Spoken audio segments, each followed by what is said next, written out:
Hello guys, তোমরা সবাই কেমন আছো? আশা করি তোমরা সবাই ভালো আছো। আমি তোমাদের ছোট্ট জেনি। আজকে মা সন্ধ্যাবেলায় ব্রেড পকোড়া বানিয়েছিল।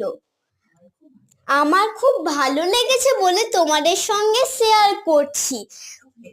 খুব হেলদি একটা কম তেলের রেসিপি। তোমরাও ট্রাই করে দেখবে। যদি ট্রাই করে ভালো লাগে তাহলে প্লিজ চ্যানেলটা সাবস্ক্রাইব করে দেবেন আর আমার সব সময় পাশে থাকবেন, কারণ যাতে আমি আরো এগিয়ে যেতে পারি।